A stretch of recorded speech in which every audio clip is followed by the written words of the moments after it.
Ok.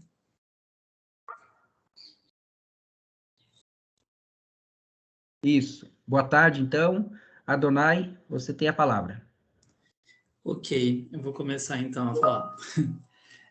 Esse artigo do Hayes, ele é tipo uma assim resposta ao tipo ao questionamento do Herman Daly no outro artigo, né, que eu acho que tu tinha colocado na última áudio para gente. Uhum. O artigo ele assim questiona sobre a falta assim de uma compreensão entre as questões de de, de macro, tipo economia e, e as questões ecológicas e as questões relacionadas aos impactos ecossistêmicos relacionadas às tipo atividades econômicas. Então, esse artigo do Hayes, ele, assim, eu acho que parte dessa questão de incorporar as questões ecológicas, as questões da macroeconomia. E daí ele já assim explicita que a ideia é que essas questões elas assim sejam tipo estudadas em, em qualquer tipo texto ou curso de macro. E aí já assim soltando algum spoiler, né? Eu acho que isso ainda tipo ainda assim tipo não acontece de fato nos cursos de tipo economia quando tipo é ensinado tipo as macros, né? E aí ele explicita que ele então parte da ideia que a gente tem que incorporar as restrições tipo, ambientais aos modelos macro. E aí ele chama atenção que essas questões, elas até então são, tipo, estudadas em, tipo assim, tópicos relacionados a questões de micro é, economia, explicitando as questões de tipo a alocação tipo assim correta, né, de uma certa escala de tipo assim fluxos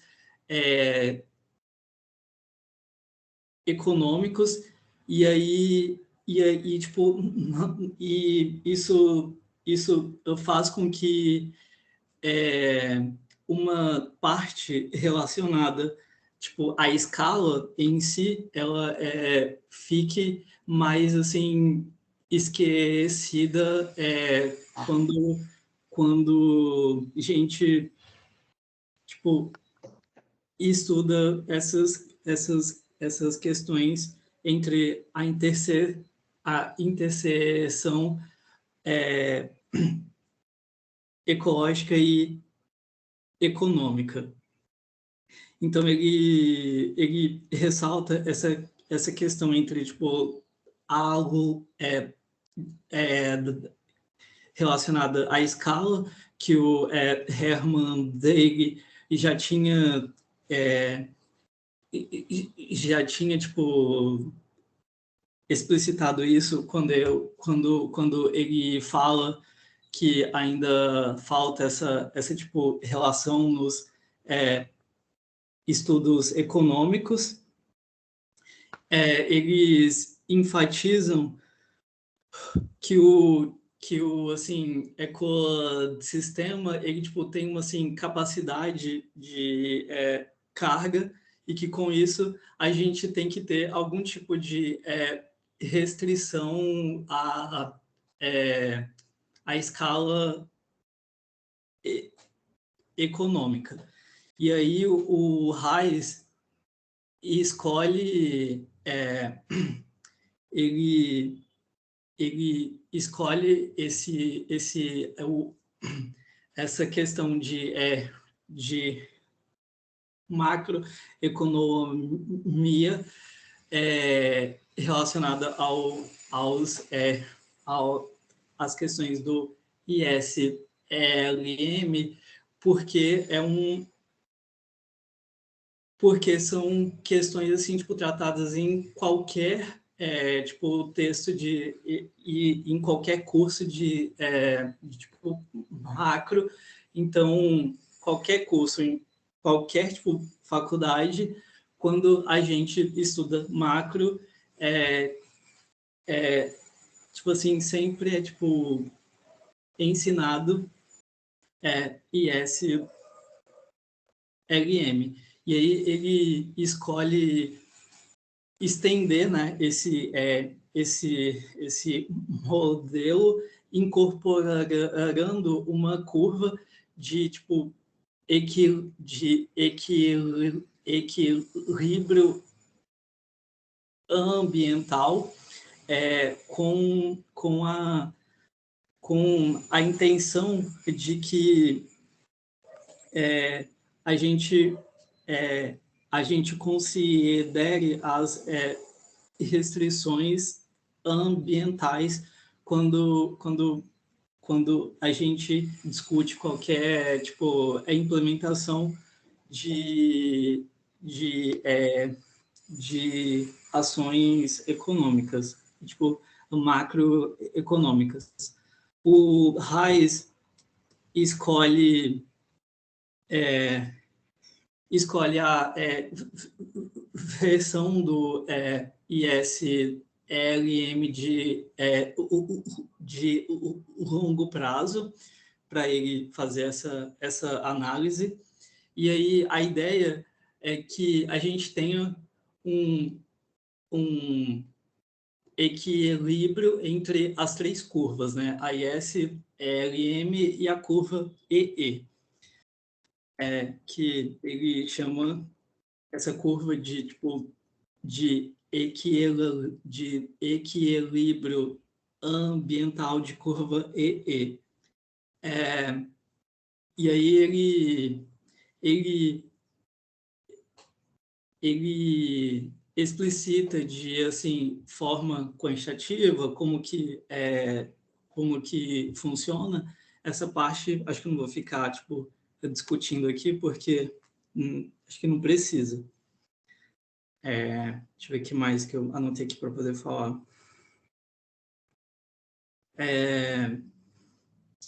Ele explicita que para qualquer tipo de política que a gente escolha, tipo a expansão da IS ou a expansão da ELM, a gente sempre tem que considerar um equilíbrio, né, tipo assim, ponto de tipo interseção entre as três curvas. Então, qualquer coisa que a gente escolha, a gente sempre tem que olhar esses três pontos das questões fiscais, as questões ecológicas e as questões monetárias.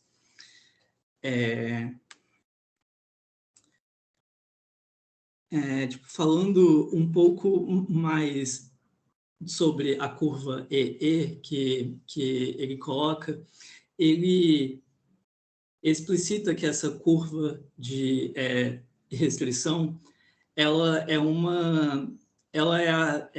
é como se tipo assim, fosse um retrato da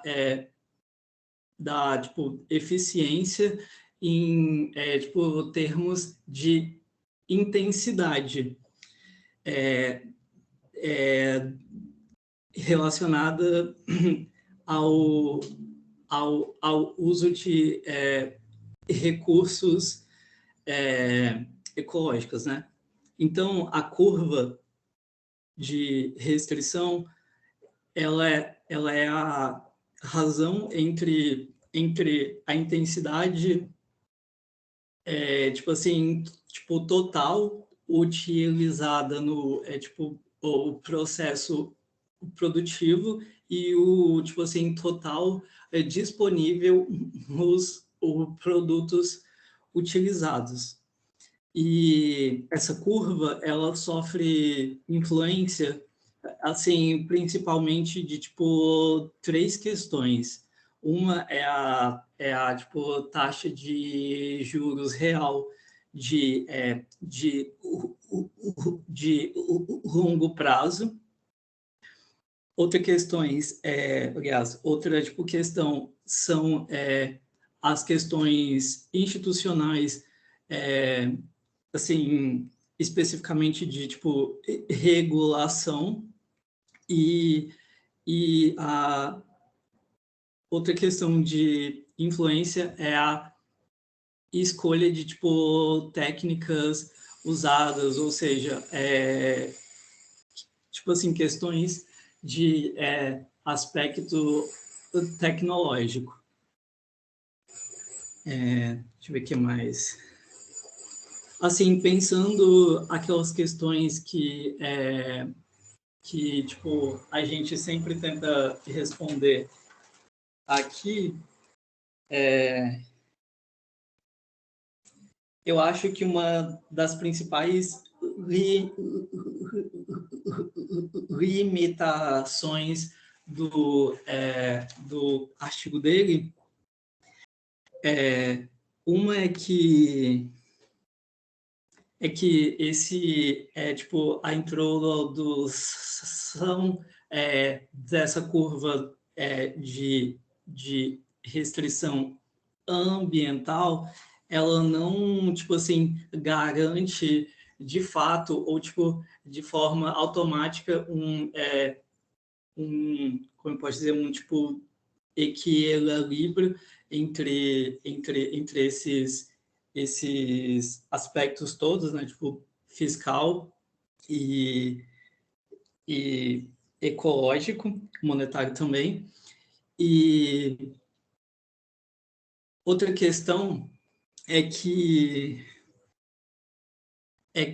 esse tipo de, tipo assim, modelo, ele apresenta um equilíbrio dito como estático. Então, isso fica complicado quando a gente quer fazer algum, tipo, estudo com uma, tipo assim, série de tempo. Deixa eu ver o que mais. Como ele se relaciona com a macroeconomia ecológica, eu acho que, como eu já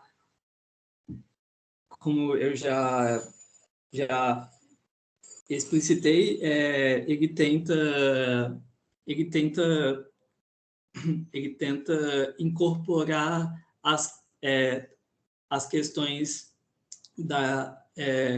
as questões de restrição ecológica ao acho que pensamento assim, tipo, tradicional da macro, E eu acho que o que eu tinha para falar era basicamente isso. E que uma coisa que eu fiquei pensando é que esse artigo, ele tem tipo 21 anos, né? E a intenção que o autor coloca para si é que isso seja retratado nos cursos. E assim, até hoje isso ainda é um tipo assim tópico que só é tipo estudado explicitamente quando a gente estuda coisas relacionadas a tipo, ecologia, né? Só que nos cursos, tipo, tradicionais de tipo, economia, esses tópicos são, assim, sempre ficam, tipo, escondidos mesmo, né? Tipo, enfim, acho que é basicamente isso. Obrigado, Adonai. Excelente apresentação, excelente suas observações finais sobre as limitações e sobre essa questão de que apesar, até eu faria esse comentário daqui a pouco, de que apesar de, né, de mais de 20 anos, você ainda não teve de fato a incorporação nesse caso, né, específico aqui, Uhum. o interessante desse texto que é um texto específico, né? Você está Sim, apresentando um modelo ISLM. E aham, mesmo assim, você não teve a incorporação no ensino, que, na verdade, era um dos motivadores sim, do próprio autor, né? Não só exato. dele, como E do próprio Herman Daly, como você enfatizou no início, né? exato. E, e é aquele texto do Herman Daly anterior, Uhum, que nós discutimos na aula passada, aquilo que eu já falei para vocês, que esses textos, eles estão conectados, eles não são independentes, tá bom? Então, por isso que é sim. importante acompanhar bem as reflexões que nós estamos fazendo, mas também que esteja bem claro, né, o entendimento sobre o que foi discutido em cada aula, tá bom? Antes que eu passe a palavra para os colegas para comentar, alguma dúvida, eu não recordo precisamente agora, tá bom, de cabeça, mas eu recordo que nem todos vocês são economistas. Então, aqueles não economistas, caso tenham alguma dúvida específica a respeito do modelo ISLM, por favor, pode fazer, caso tenha uma dúvida, tá bom? Não precisa se preocupar, porque vocês não têm obrigação de fazer essa discussão, tá bom? De saber esse conteúdo. Eu não coloquei nenhum pré-requisito para a matrícula de vocês, tá bom? Então, como eu não coloquei pré-requisito, eu não posso exigir de vocês esse conhecimento prévio, tá bom? Então, antes de fazer qualquer observação, eu passo a palavra a vocês. Dúvidas, comentários, complementos à apresentação do Adonai, críticas, né, também, elementos críticos, fiquem à vontade.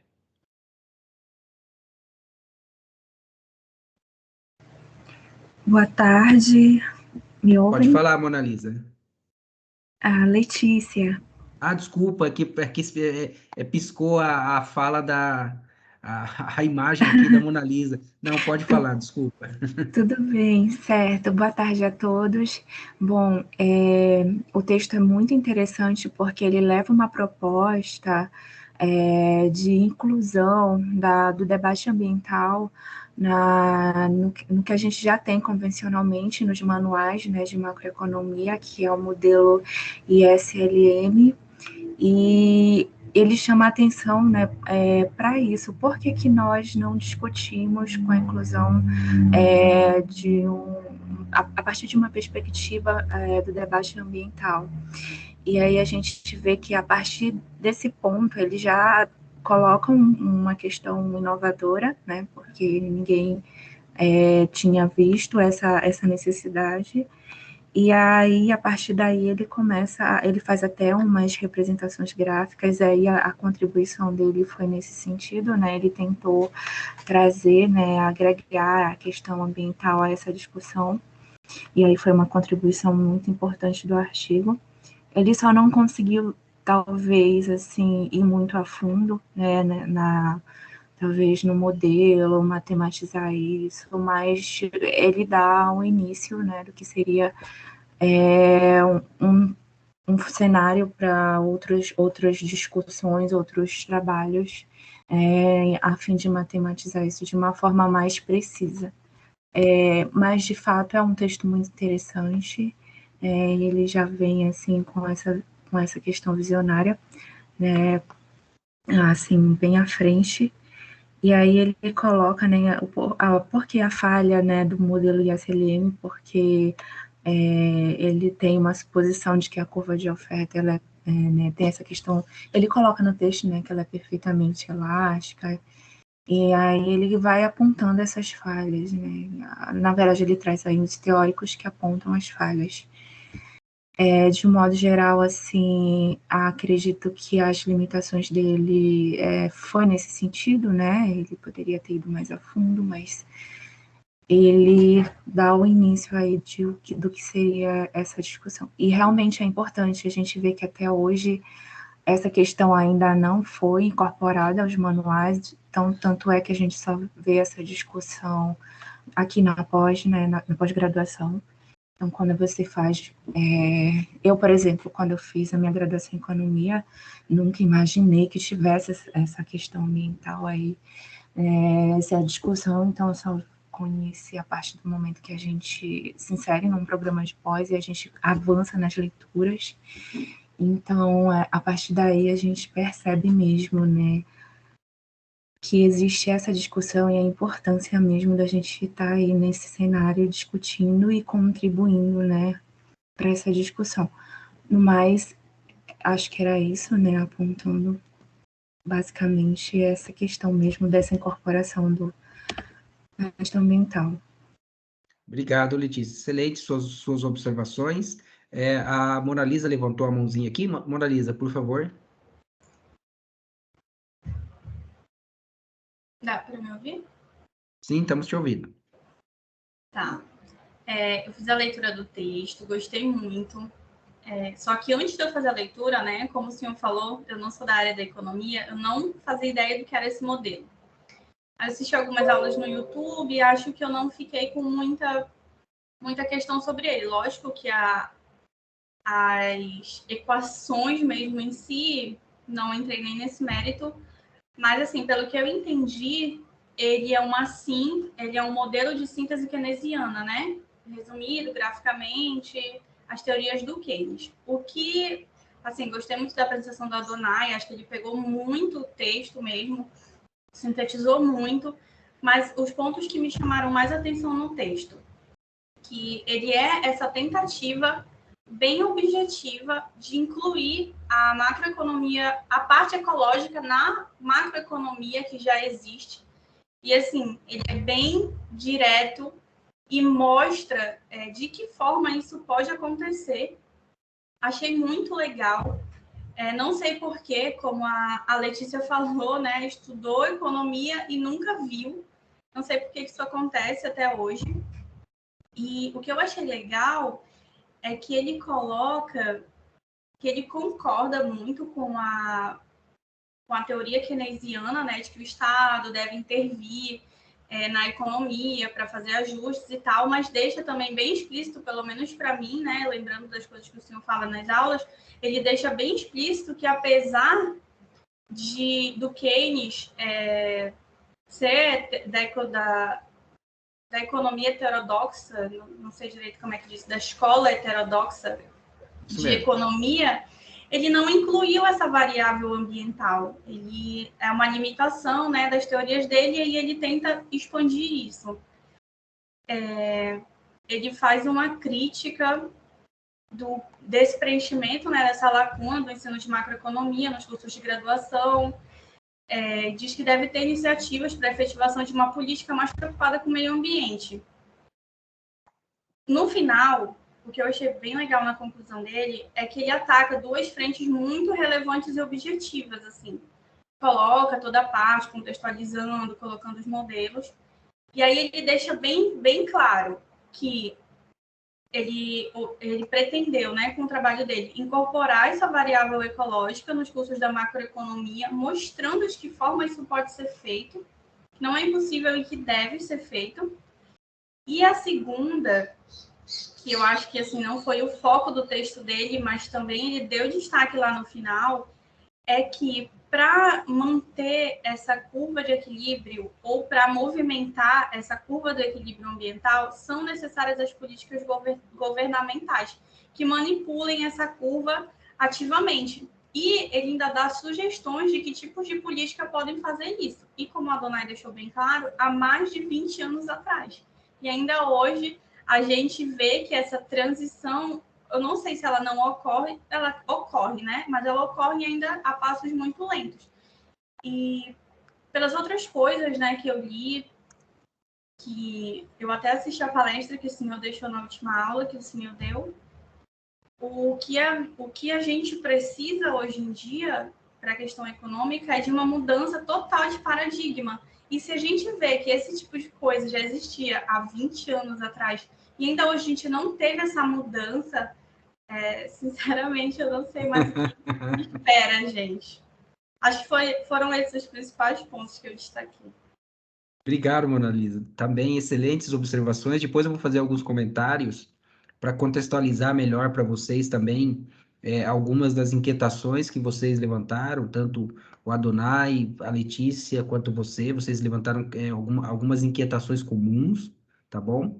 Mas depois eu faço uma contextualização para vocês entenderem um pouco melhor, vamos dizer assim, que vocês fiquem um pouco, não vou falar tranquilos com essa inquietação, mas fique um pouco mais claro do porquê essa situação, tá bom? Dani, por favor. Obrigado, professor. Tá bom. Eu achei um artigo um pouco difícil de entender, de poder digerir. A verdade, o pouco conhecimento que eu tenho a parte da economia faz muita ênfase na microeconomia. E agora, olhando essa parte macro, pues a verdade, eu não tinha conhecimento de que isso existia. Mas eu estou procurando alguns vídeos para ver para olhar qual era o funcionamento do gráfico do modelo ISLM. E eu entendi que dependendo do movimento, do efeito que fora gerado nos juros, ele ia ter uma resposta no consumo ou na produção de bens, de produtos. E também era na inversa, quando tinha muito consumo, então fazia um movimento nos juros para poder diminuir o consumo, uma coisa assim entendi. Uma coisa que achei bem legal é como esses trabalhos conseguem inserir o pensamento ecológico para poder para poder mostrar os limites que tem fazer esse tipo de políticas ou implementar esse tipo de economias. Então, eu achei interessante e percebi que a gente tem um monte de coisa, um monte de trabalhos para fazer isso. Só é entender, estudar a economia para poder aplicar desse modo os limites, a parte ecológica. Então, acho que uma coisa que a gente tem a favor é essa... Por exemplo, no meu caso, eu sou zootecnista. Uhum. E eu tentado sair do campo de ação da zootecnia, em só ficar na produção, sino olhar, ter um olhar mais abrangente para poder inserir esse tipo de coisas no setor. Então, é uma das coisas que me tem a mim muito enamorado da parte da economia ecológica, que acho bem legal. Uma coisa que ressalta muito o texto é a parte do ensino, que isso já falaram os colegas da aula que não tem sido implementado, apesar do tempo se sigue falando disso. Então, é uma coisa triste, mas a gente tem que começar a conhecer disso para ficar curioso e começar a implementar essas coisas. E outra coisa que acho bem importante é como a macroeconomia vai junto de políticas. Ela tem, eu não sei se pode falar, os pilares da macroeconomia se encontram nas políticas para poder implementar estas e afetar a sociedade de uma maneira mais abrangente, mais forte. Então, eu gostei muito da parte do equilíbrio, como ele inseriu a curva do equilíbrio dentro do modelo, mostrando que tinha limite, uns limites que a gente tem que começar a entender. Mas foi um pouco difícil de poder compreender o modelo em si, em geral. Mas tive uma ideia de como é o funcionamento. É bom. Mas gostei do artigo. Não, mas tranquilo, daqui a pouco eu vou fazer algumas observações e pode esclarecer algumas dúvidas suas em relação ao modelo, embora, vamos dizer assim, não seja tão importante quanto você possa acreditar, tá bom? Tá bom. Boa Obrigado. tarde, Nilton, vi que você chegou aí. Boa tarde, Júnior. Desculpa aí, cara. Eu tava numa reunião lá, o povo atrasou para dar com pau, velho. Aff, Maria. Não, tranquilo. Antes que eu faça algum comentário, né? Você entrou aí, você também também já fez o mestrado em economia.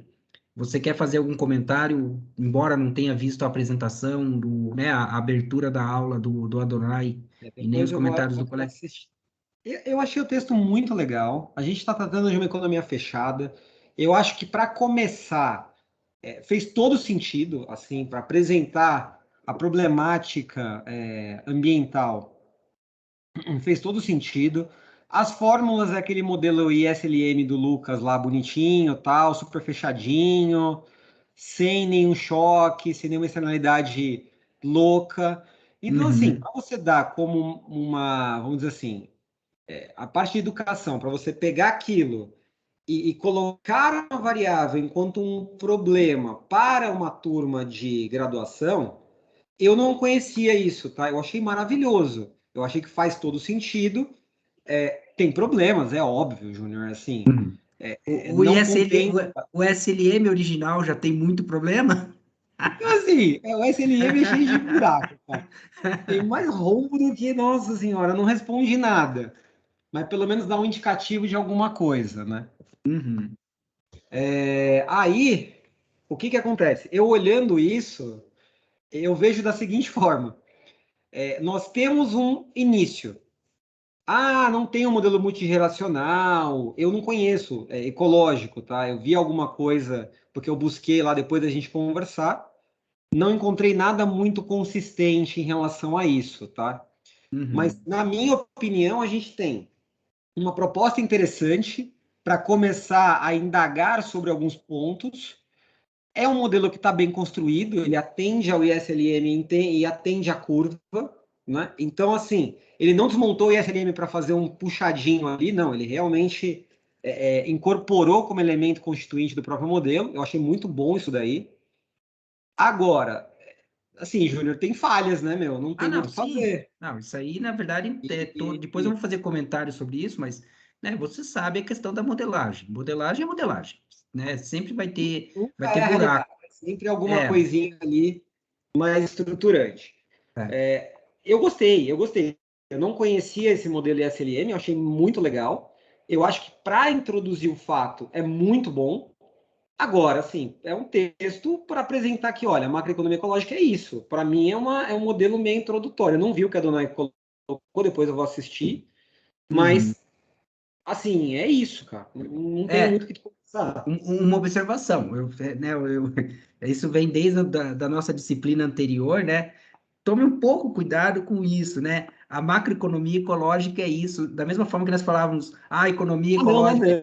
Não, é só uma introduçãozinha, Não,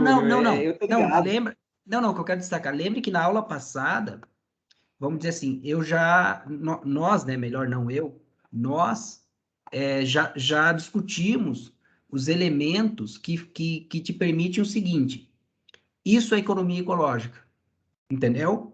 Isso é economia ecológica. Então, isso nós já temos. E lembrem, né, eu vou resgatar, porque é muito importante isso, que é o seguinte, a economia ecológica, ela se caracteriza pelo reconhecimento dos limites ao crescimento.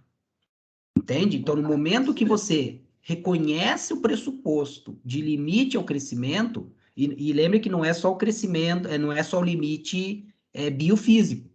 Nós estamos falando também dos limites sociais e os limites econômicos. Então, no momento que você reconhece isso, o que acontece com a macroeconomia que está posta? A macroeconomia convencional, vamos colocar dessa forma, tanto ortodoxa quanto heterodoxa. ela não tem resposta. Não tem, Pra ela esse desmonta. entendeu? Ela Os desmonta. modelos são todos otimizadores. Você otimiza uma coisa com uma função assumindo que tudo vai continuar crescendo, e não é assim. Isso A gente mesmo. conversou na última aula. Então, Isso. esse modelo, ele faz um pouco disso, incorporando. Quando eu falo que essa introduçãozinha, que é isso que dá para Não, faculdade, introdução modelos... não, na verdade, lembre que nós estamos construindo a reflexão Perfeito. da macroeconomia ecológica. Não, isso aí, não, é o que você falou, como que você falou? Que a macroeconomia ecológica é isso. É só Não, por é isso que eu isso fiz a que dá. observação. O que eu quis dizer é isso. Dentro do modelo ISLM, o que dá para colocar de macroeconomia ecológica é o que está ali. Não, na verdade... Dá para colocar economia aberta? Dá, mas eu estou falando assim, dentro do que o paper se propôs, é isso, não tem para onde falar mais, entendeu? Eu quis dizer isso, não quis dizer que fecha-se toda a discussão, não, a gente está começando a construir, eu coloquei lá, um início de uma construção que a gente vai, economia fechada, economia aberta, subsistema, sistema totalmente aglutinador de elementos, tanto biofísicos como material, como econômico. Então, eu estou entendendo isso, Júnior. É forma de falar. Tá eu acho bom. que às vezes é que eu sou muito enfático em discurso, então eu peço desculpa aí por ser tão enfático. Não foi nem questão de ser enfático, é porque né, você lembra das reflexões que nós fizemos. Com certeza. Não é discutir essa construção do conhecimento que nós estamos fazendo, ainda mais que nós estamos presos aos, né, aí nós podemos até usar o próprio Keynes, né? Presos aos velhos dogmas. É difícil. Dogmas. Você não consegue se romper dessas amarras, né? Não, Então, pro Dani é um pouquinho menor, como ele disse, né? Ele não é economista, mas para quem é economista, sabe, nós estamos presos às velhas amarras. Então, tudo aquilo que vem de novo para nós olhamos com estas velhas amarras. Isso é péssimo. Isso é péssimo. Júnior, e para você explicar qualquer coisa, cara, é neoclassicismo, você pode colocar comportamento, você pode colocar uma série de coisas, mas é mainstream, não tem acordo. O mainstream, ele pega um pouquinho do que dá para pegar e segue o mainstream, segue o fluxo do que está ali, entendeu? Otimização, eu tenho que incorporar um elemento aqui que é... Não, o próprio, né, eu posso adiantar isso, né, mas o próprio modelo ISLM, né, eu não sei se a maioria de vocês sabe disso, mas, na verdade, o próprio modelo ISLM não é, de fato, a teoria de Keynes. Na verdade, o ISLM, ele representa o que nós chamamos na teoria econômica de segunda síntese neoclássica. É a leitura dos neoclássicos de Keynes. Entende? Então, na verdade, não é a teoria de Keynes. A teoria de Keynes está na teoria geral, e em outras publicações dele. O ISLM é essa segunda síntese neoclássica. Eu fiz essa observação por conta do que o Newton acabou de falar. No final, essencialmente, você está discutindo uma economia neoclássica, o mainstream econômico na prática. Por mais que você tenha, vamos dizer assim, componentes da heterodoxia, mas na sua essência, isso mesmo, Adonai, na sua essência, você está discutindo teoria, você está sobre uma base teórica neoclássica, na essência, entende? Por isso que, às vezes, os heterodoxos ficam bravos comigo, porque eu falo que, principalmente na macroeconomia, né? Na macroeconomia, não existe diferença entre heterodoxos e ortodoxos. Eles ficam bravos comigo quando eu falo isso. Mas é isso na prática. Na verdade, você está preso, e o Keynes, né, foi feliz nessa fala dele, você está preso a esses velhos paradigmas. E aqui eu já emendo com a contextualização teórica e histórica que é importante para nós, tá bom? Esse texto aqui, na verdade, e aí eu vou recuperar, deixa eu só beber um pouquinho de água, eu quero recuperar algo que eu já falei para vocês e eu quero incentivar isso em vocês mais ainda, tá bom?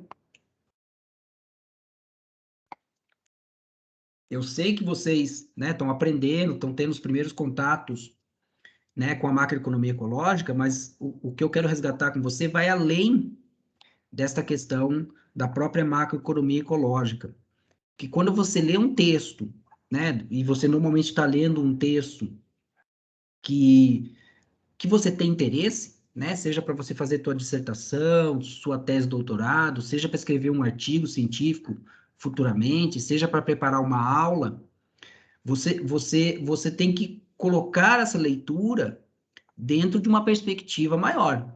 Porque por mais que você está lendo o texto pela primeira vez, você tem conhecimentos anteriores.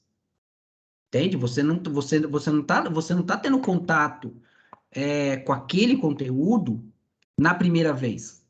Claro que Dani, eu estou reconhecendo, por exemplo, você vai fazer uma leitura de um texto de zootecnia.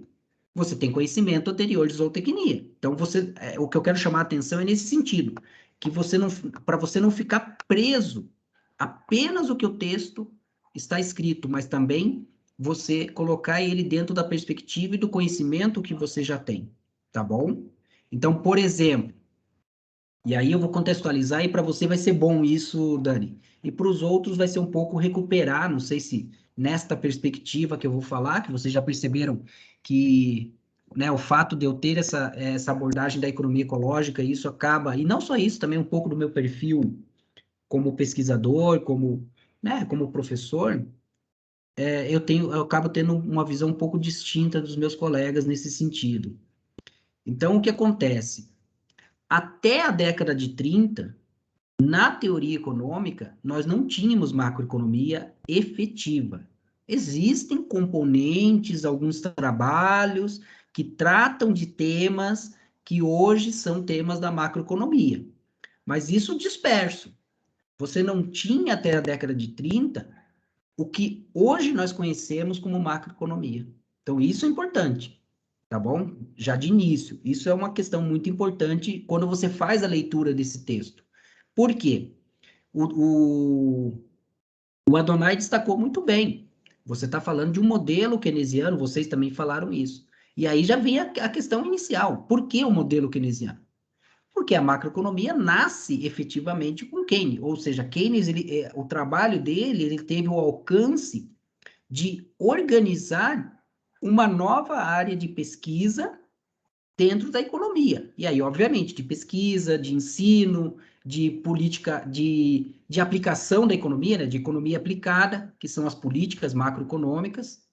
Então, veja, naturalmente você vai acabar, não vou falar refém, mas você vai, de maneira inevitável, você vai tratar da discussão de macroeconomia ambiental ou ecológica dentro de um contexto de macroeconomia keynesiana. Entende? Por quê? Porque a macroeconomia surge com Keynes, nesse sentido, como campo de pesquisa. Então, isso é muito importante. Então, veja, esse texto, ele reflete isso, né? A pergunta poderia ser o seguinte: por que uma macroeconomia keynesiana? Por conta disso. Entende? Então, veja como nós estamos presos aos velhos paradigmas, né? E acho que foi a Mona Lisa que comentou, não lembro agora certinho, mas né, não veio tanto ao caso essa questão de quem, mas está aqui quem falou, que Keynes não incorporava as questões ambientais. E ele não incorporava as questões ambientais, na verdade, por alguns elementos. Um deles, porque o próprio Keynes, ele era neoclássico, né? Ele aprendeu economia neoclássica, tá bom? O conhecimento que o Keynes estudou, né, quando ele era estudante, era da primeira síntese neoclássica, né? Vocês lembram que eu falei que nós tivemos uma segunda síntese neoclássica, então a segunda é macroeconomia, a primeira síntese neoclássica é a síntese da microeconomia. E era essa que dominava o ensino de economia, microeconomia. E o Keynes foi treinado nisso. Aí vocês poderiam perguntar, mas professor, mas antes de Keynes, como que ficava a macroeconomia? Ela ficava da seguinte forma: você tinha o pressuposto da economia neoclássica de que os mercados agregados e os mercados desagregados, porque na verdade você tem aqui um outro pressuposto, que a soma das partes é igual ao todo. Então, cada mercado individual, somando, você vai ter o mercado nacional, entenderam? Então, aquilo que acontece no mercado individual, necessariamente vai acontecer no mercado agregado, porque só é a soma horizontal de cada mercado. Simples assim. Veja que, eu sei que pode parecer tão simplista, mas é isso, gente. É o que é ensinado na economia, tá bom? Mas não veio o caso aqui, não vamos discutir. O que eu quero destacar é o seguinte, que o Keynes era neoclássico. Por quê? Porque ele estudou a economia neoclássica. E aí vigorava, nesse momento, o pressuposto de que estes mercados, eles são autorregulados. Então, por exemplo, se você tem um desequilíbrio, por N motivos, uma seca, encontrou ouro, não sei, qualquer coisa que acontecesse que gerasse algum desequilíbrio na economia, por exemplo, desemprego, os salários que você está olhando o mercado de trabalho, os salários seriam reduzidos. Ao reduzir o salário, você contrata mais pessoas. Simples assim. Os mercados se autorregulavam. É esse o pressuposto. Acontece o seguinte, que chegou a crise de 29, a chamada Grande Depressão, e essa hipótese ela não se manifestou na velocidade que os neoclássicos assumiam, que ela era um autorregulado automático. E aí o Keynes, opa, apesar que ele já estava desenvolvendo as pesquisas, não foi, né, tão, vamos dizer assim, da noite para o dia, né, isso é um processo, ele falou, opa, na verdade os mercados eles não são autorregulados porque você tem rigidez nos preços. Alguns preços são rígidos e com isso você leva algum tempo para que esses mercados se ajustem. O problema é o seguinte, que na Grande Depressão você tinha milhões de pessoas desempregadas. E nós sabemos que nós, né, trabalhadores, somos pessoas e pessoas biológicas que necessitam comer 3 vezes ao dia, necessitam de moradia, né, etc. Ou seja, as pessoas não podiam ficar desempregadas muito tempo. E aí o Keynes vem com o desenvolvimento da macroeconomia a partir desses pressupostos agora de que um deles, né, um dos mais importantes, é justamente esse, que os preços são rígidos no curto prazo. No longo prazo, não, mas no curto prazo eles são. Então, eu complemento essa contextualização para vocês, né, o surgimento da macroeconomia como nós conhecemos hoje, que também essa macroeconomia, ela é essencialmente de curto prazo, embora o Reis, né, o Reis, ele tem adotado a versão de longo prazo. Depois eu vou falar sobre isso, tá bom? Mas a macroeconomia, essencialmente, nós estamos falando de uma macroeconomia de curto prazo. Quando nós vamos para uma macroeconomia de longo prazo, principalmente né, na disciplina de macroeconomia, ela é, vamos dizer assim, ela é muito mais apresentada do que de fato discutida. Por quê? Porque as questões de longo prazo dentro do ensino de economia e da própria economia aplicada, elas são tratadas por outra disciplina, chamada desenvolvimento econômico. Tá bom? Então, na verdade, o que nós estudamos vou dizer assim, de predomínio nas reflexões é a macroeconomia de curto prazo. E por que a macroeconomia de curto prazo? Porque, primeiro, que ela foi construída a partir dessa perspectiva, de que no curto prazo você tem esses desequilíbrios em função da rigidez de preço, você precisa da intervenção do Estado.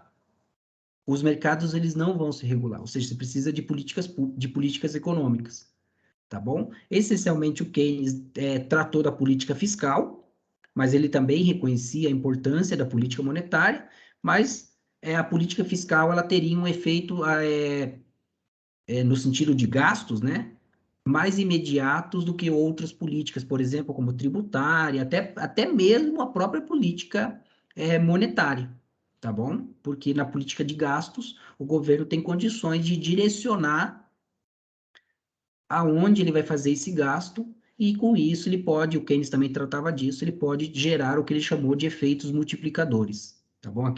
Os desdobramentos desse gasto, porque você faz um gasto público, esse gasto público ele se torna receita, renda, que vai gerar gasto de novo e assim sucessivamente, e com isso você tem como se você tivesse ligado o carro, entenderam? Como se você precisa daquela primeira faísca da bateria para gerar energia depois. O carro gera energia depois. Depois que você liga, você gera. Então, o Estado ele seria como essa bateria. Ele está ali. O carro está desligado, a bateria tem energia, né? Mas nada acontece. Só vai acontecer quando alguém vai lá e mexe a chave da ignição. Então é isso. Então, quando o formulador de política, o governo, ele vai lá, ele liga o carro, você tem. Aí sim que o carro pega, funciona, né? Ele pode se movimentar, e nesse movimento ele vai gerar energia. E essa energia vai para onde? Para recarregar a bateria. Né? Eu fiz a analogia assim, mas é bem isso que acontece. Quando você reativa a economia, o que acontece? Você gera emprego, gera renda, gera produto e você gera tributo, que vai ser usado para quê? Para o governo reduzir o déficit, que ele inicialmente incorreu, e talvez até mesmo incorrer em superávit, que seria essa energia que ele vai, né, acumular para uma nova crise, ele possa fazer a intervenção necessária e com isso a economia segue seu curso, tá bom? Não esqueçam também que toda essa perspectiva está ancorada no pressuposto de que o crescimento do PIB, né, embora os economistas sempre falam não é bem assim, mas é bem assim, que o crescimento do PIB é necessário para o desenvolvimento, necessário e suficiente em grande medida, tá bom? Então, você está falando de uma macroeconomia também do crescimento. Então, pode falar, Newton. Júnior, frisou aí da economia do crescimento. Meu caro, isto é a economia neoclássica. Tem que crescer. Tem que crescer. A gente tem que entender que só existe otimização, só existe equilíbrio para eles se houver crescimento. Por quê? Eles sempre assumem que a população cresce. Então, assim, a população crescendo, para não cair o padrão de vida, tem que crescer. Isso mesmo. Então, assim, tudo na economia neoclássica, você olha tudo que está dizendo no Lucas, que é curto prazo, basicamente, significa o quê? Significa que tudo é crescimento. Mas que crescimento? Não é nem teoria do crescimento.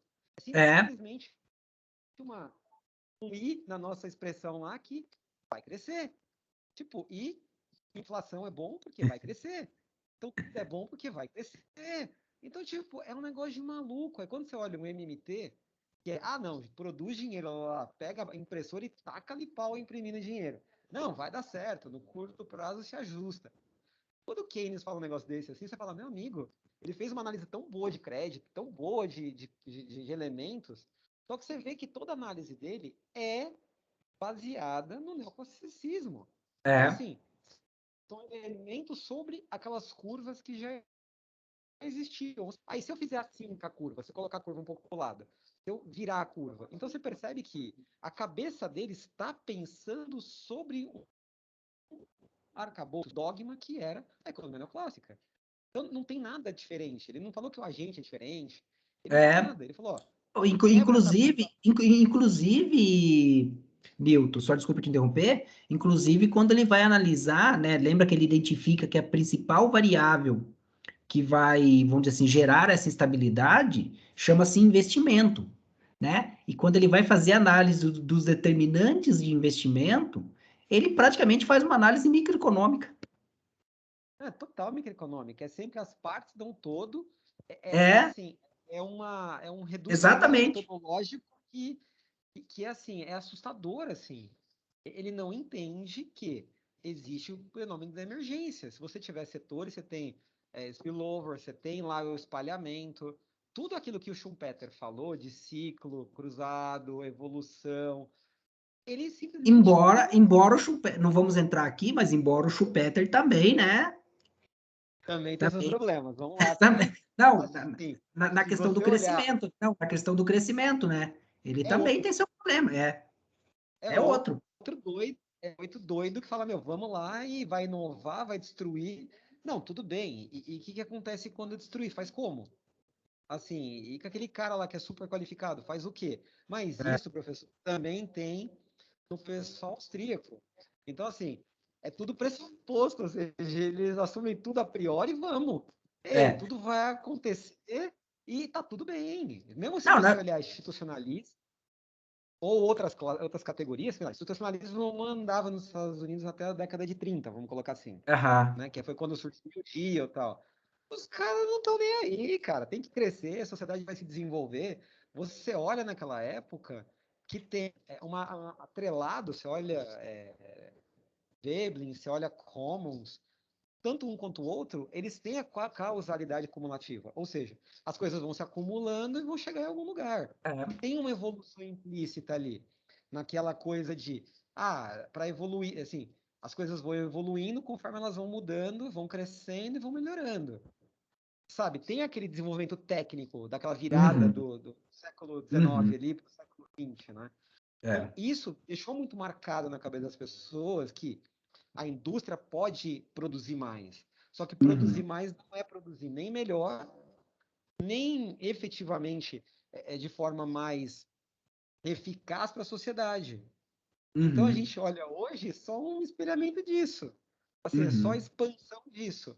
O nosso problema, professor, que eu vi nesse artigo e eu gostei dele, é que a gente tem que colocar, às vezes, a economia ecológica como uma coisa, um apêndice, senão a gente não consegue conversar. Não. Porque a Esse pessoa aí, fala, esse aí eu vou falar daqui a pouco. Esse aí eu vou falar daqui a pouco. Mas é isso, você estava seguindo aí, pode seguir o que você estava falando, que eu acabei te interrompendo aí. Não, tranquilo. Tuas observações foram excelentes para complementar de que essa questão, embora, né, eu estava falando mais do Keynes, que essa questão não é restrita ao Keynes. Claro que também, né, aí eu vou fazer, né, você ser crítico não significa também que você, vamos dizer assim, fica só preocupado vamos dizer, com as falhas da teoria ou com as falhas que né, aquele pesquisador vamos dizer assim, ignorou na sua análise. Aí eu volto, e não vou me estender aqui, tá bom, Newton e colegas, que é o seguinte, nós não podemos perder de vista o contexto histórico em que eles estavam. Então, primeiro, né, o Keynes estava essencialmente numa teoria econômica neoclássica, ponto. Então, não podemos ignorar isso, né? Por mais que você tivesse, e isso também já foi documentado, outros pesquisadores inquietos como Keynes, tentando superar as limitações da economia neoclássica, lembre que nós não estávamos num contexto que nós temos hoje de acesso tão fácil à informação, né? Nós sabemos, a publicação naquele tempo de um livro, de um texto, às vezes poderia levar anos para as pessoas terem acesso, isso quando tinham acesso, porque às vezes morriam e nunca saberiam daqueles textos, tá bom? Então isso é importante. Segundo, nós estamos falando da década de 30, né? Então a questão ambiental ela era ainda muito localizada. É aquilo que nós já discutimos na outra disciplina, que está na base da economia ecológica também, que é o chamado contexto de mundo cheio e mundo vazio. Então, você não tinha uma preocupação tão significativa, de fato, com as questões ambientais. Por quê? Porque elas estavam restritas à questão local, e não tanto à questão como nós temos hoje, que ultrapassa as fronteiras dos países. Ou seja, era um problema muito mais interno dos países. E você não pode perder de vista também que o Keynes escreve a teoria geral no contexto de uma das maiores crises do capitalismo, em que você, como eu destaquei, você tinha milhões de pessoas.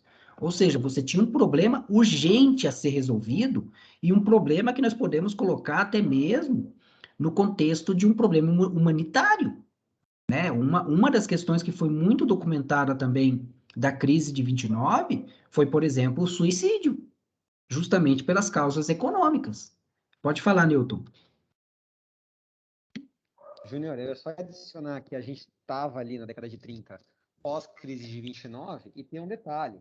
A gente estava ainda como Inglaterra, mesmo com todos os problemas da Primeira Guerra Mundial, com uma visão imperialista, com colônia, com vários países que alimentavam eles. Então, assim, o seu contexto de mundo cheio, mundo vazio, eu acho que é interessante a gente olhar o seguinte. O que a gente estava aproveitando, o que esses países mais centrais, assim, mais desenvolvidos naquele momento, eles conseguiam aproveitar. Naquele momento, o mundo estava totalmente disponível para você explorar. Por mais que você tivesse, você tinha ali toda a Península Arábica, toda aquela parte de China, toda aquela parte do Sudeste Asiático, O mesmo a Brasil, Austrália, o Brasil mesmo. o Brasil mesmo. O Brasil não era nem uma fazenda ainda.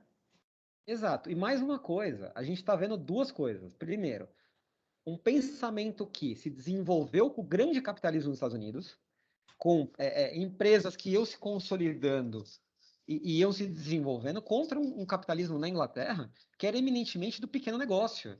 E o que era grande negócio na Inglaterra eram empresas que trabalhavam fora da Inglaterra. Então, o Keynes, na hora que ele olha aquilo, ele está vendo uma Inglaterra com uma sociedade mudando, mas que foi se desenvolvendo num processo capitalista com pequeno artesão, com aquela pequena fábrica, com aquela fábrica média. Enquanto nos Estados Unidos você tem um Carnegie, você tem grandes monopólios, você tem grandes empresas monopolistas, primeiro por conta do território americano, e também lembrando que assim, a gente está em vertentes diferentes. Os Estados Unidos se desenvolveu muito longe do pensamento inglês, que era um pensamento de Smuller, um pensamento pragmatista, aquele pensamento baseado no continente, que era o pessoal ali, basicamente alemão, né? Que era, você olhava tanto os pragmatistas como escola histórica alemã. Então, você tem tudo isso sendo colocado dentro de um contexto que moldou o pensamento britânico, ou seja, eu tenho efetivamente alguém que foi explorar, alguém que foi fazer. Diferentemente dos Estados Unidos, que era aquela pessoa que foi tentar se desenvolver ali, com novas ideias, dentro de uma outra constituição. Então, são contextos muito diferentes. E o jeito de escrever inglês é outro. Eu só quis Com pontuar certeza. isso. Não, tranquilo. Não, elas são questões importantes, mas eu não vou poder entrar, Newton, nessa questão. Na verdade, né, o fato de eu ter feito a Unicamp, eu posso te falar com muita tranquilidade. Na verdade, foi um privilégio, porque nós tivemos um estudo, Newton e colegas, dessa questão das estratégias de desenvolvimento no mundo, que foi a disciplina que eu fiz no mestrado com o professor Wilson Cano. Infelizmente, ele faleceu o ano passado, se não me falha a memória, ou foi esse ano? Agora acho que foi o ano passado. Foi o ano passado. Infelizmente, ele faleceu, e que nós discutimos tudo isso, Newton, e é incrível, assim, como as trajetórias são diferentes, e como ele era um historiador, né, ele era o professor Wilson Cano, ele, né, um heterodoxo daqueles mesmo, que reconhece a importância da história, reconhece a importância dos dados, de você olhar, né, os fatos mesmos, né, um estudo bem empírico nesse sentido. Né, eu poderia aqui ficar com vocês falando horas dessa questão que você levantou, Newton, mas infelizmente não vou poder fazer isso. Podemos fazer em outro momento, se tivermos algum tempinho, mas eu queria reforçar isso que o Newton falou e que eu comecei a falar, que é esse contexto histórico. Isso é muito importante, tá bom? Por quê? Porque vocês já vão perceber, né, com os próximos textos, embora o próximo texto ele é uma continuidade desse texto, eu não vou falar dele, né, eu não quero nunca estragar, mas eu quero destacar o seguinte antes de avançar, que essencialmente a macroeconomia ecológica ela também estará presa a estes velhos paradigmas, entende? Então, o componente da economia keynesiana, que eu digo componente, porque por mais que você tenha, né, uma base neoclássica, você tem os componentes keynesianos que te permitem, de fato, caracterizar como macroeconomia. Porque se você tiver apenas os componentes da economia neoclássica, essencialmente você tem uma microeconomia, tá bom? E aí, Mona Lisa e Letícia, você já tem parte da explicação de por que você não tem a discussão ambiental na macroeconomia no ensino. Porque a questão ambiental, essencialmente na teoria econômica, ela é tratada na perspectiva de externalidades e na perspectiva de direitos de propriedade, lá com Ronald Coase. Então, você vai com Pigou e Coase, não vou discutir aqui. Então, o que acontece? Falou em questão ambiental é microeconomia, e ponto. E, na verdade, aí você pode se perguntar, professor, tá bom, é questão microeconômica, mas por que eu não vejo em microeconomia? Não, porque, na verdade, o debate da questão ambiental na economia, ele é feito por uma disciplina que chama-se economia ambiental. Só que esta economia ambiental, essencialmente, é uma microeconomia. Tanto que, se vocês perceberem, né, eu convido vocês a fazerem isso, consultem os programas, as grades dos cursos de economia no Brasil, e quando vocês encontrarem economia ambiental, quase 100%, salvo aqueles professores que não são tão ortodoxos, como é o meu caso, que eu digo não ortodoxo, não no sentido de teoria, tá bom? Mas no sentido de comportamento. Por exemplo, eu acabei de falar, eu iniciei as aulas aqui com eles, Newton, falando que, por exemplo, quem não conhece, por não ser economista, o modelo SLM, não deve se preocupar. Por quê? Porque eu não coloquei um pré-requisito nessa disciplina.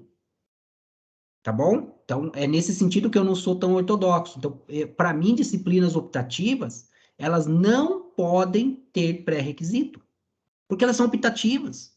Eu tenho que ampliar o conhecimento e não restringir, criar um público cativo.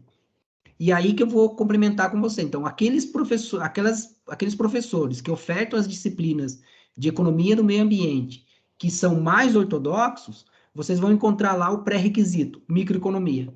Para você fazer economia ambiental, você tem que ter antes cursado a disciplina de microeconomia. Por quê? Porque economia ambiental é microeconomia ambiental na prática, tá bom? E aí, Letícia e Mona Lisa, vocês entendem por que vocês não verão e dificilmente vocês verão a questão ambiental na macroeconomia.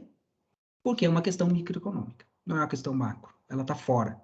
E aí o Newton, legal, Newton, você trazer a questão da MMT, embora eu tenha falado na aula passada para o Kel, né, que tem lógica a reflexão proposta pela MMT, mas, lamentavelmente, estão assentados sobre bases neoclássicas na questão do crescimento. Então, você vai usar a lógica da MMT para dar crescimento.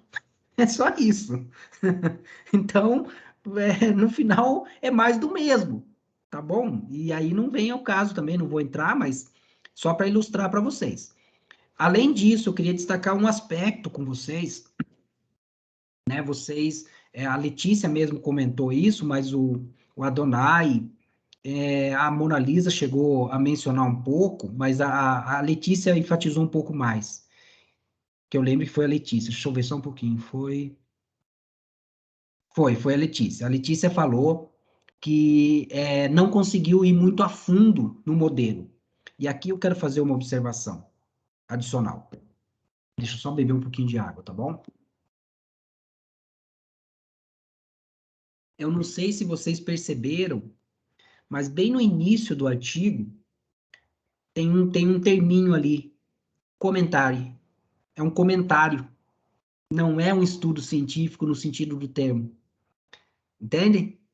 E aí você tem parte também da explicativa de por que ele não se aprofunda. Ele faz um comentário, ou seja, ele vem responder à provocação feita por Herman Daly. Por isso que ele começa o trabalho dele falando isso, que ele está respondendo à provocação dele, porque é um comentário.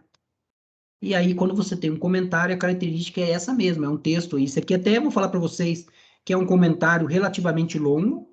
Comentários, na verdade, quando você publica, eles são curtos, 2 páginas, no máximo 3 páginas, um comentário. Esse aqui não é relativamente longo, mas é um comentário de uma grande importância. Como vocês já perceberam. Veja, ele responde a uma provocação do Herman Daly, ele incorpora a dimensão ambiental na macroeconomia, e ele faz isso num modelo consolidado, num modelo que tem reconhecimento e que está presente não vou falar todos, mas quase todos os manuais, os principais manuais de macroeconomia usados na graduação. Praticamente todos. Tá bom? Isso é muito importante. Então, veja, o Newton também destacou isso, então ele consegue fazer essa inclusão. O Newton também chamou atenção, eu não vou entrar em detalhes porque não vem ao caso, né? Ele usa o modelo de economia fechada, mas ele usa o modelo de economia fechada com o governo, e como o Adonai destacou, ele usa o modelo também de longo prazo, tá bom? Aqui ele usa o de longo prazo porque a curva EE, ela é, vamos dizer assim, essencialmente uma curva de longo prazo, tá bom? Ela é essencialmente uma curva. É como se for, não vou falar agora, tá bom? Mas basta isso. A curva EE é essencialmente uma curva de longo prazo. Por quê? Porque eu só consigo movimentar ela com questões estruturais.